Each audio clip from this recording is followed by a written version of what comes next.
Hello viewers, আপনারা সবাই কেমন আছেন? আজ আমি ইলিশ মাছের মাথা দিয়ে কাটা চচ্চড়ি করব। তাহলে আসুন শুরু করি।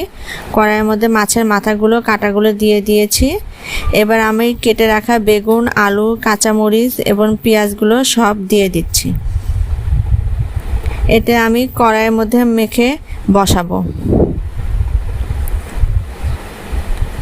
এরপর মশলা বেটে রেখেছিলাম, সরিষা, মরিচ এবং রসুন বাটা সম্পূর্ণ একসাথে দিয়ে মেখে নিব।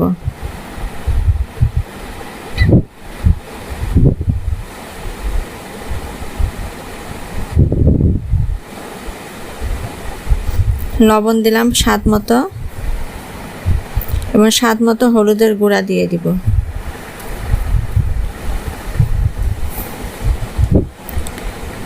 এবার আমি দিয়ে দিচ্ছি পরিমাণ মতো তেল।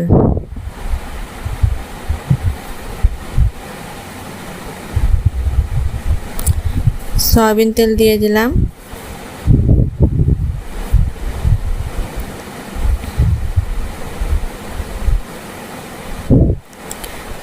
আমার সব দেওয়া শেষ। এখন আমি চচ্চড়িগুলো সুন্দরভাবে মেখে নিচ্ছি।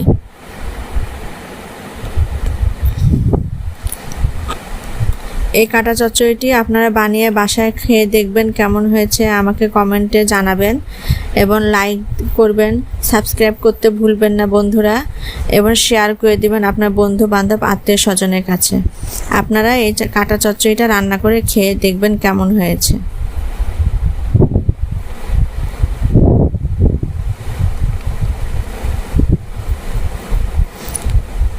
এখন আমি পরিমাণ মতো জল দিয়ে দিব।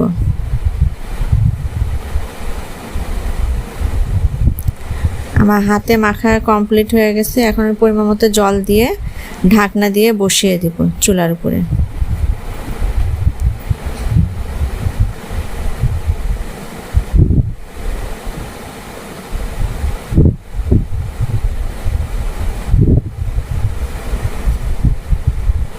চুলায় বসিয়ে দিলাম কড়াইটি। ঢাকা দিয়ে 15 মিনিট পর আমি ঢাকনা তুলে দেখব।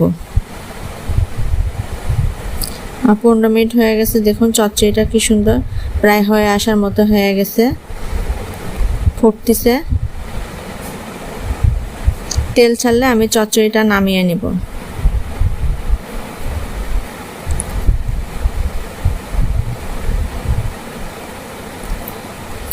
আমার চচ্চড়িটা হয়ে গেছে, এখন আমি নামিয়ে নিব। আপনারা বাসায় খেয়ে বলবেন কেমন হয়েছে। বেল আইকনে চাপ দিতে ভুলবেন না, লাইক কমেন্ট করতেও ভুলবেন না। আপনারা আমাকে উৎসাহিত করবেন, আমার সাথে থাকবেন। আমি এই চ্যানেলে নতুন, আপনারা আমাকে একটু উৎসাহ দিবেন, আমার সাথে থাকবেন, একটু সাবস্ক্রাইব করতেও ভুলবেন না। ধন্যবাদ সবাইকে। এই চচ্চড়িটা খেয়ে দেখুন কেমন হয়েছে। আমার চচ্চড়িটা কমপ্লিট।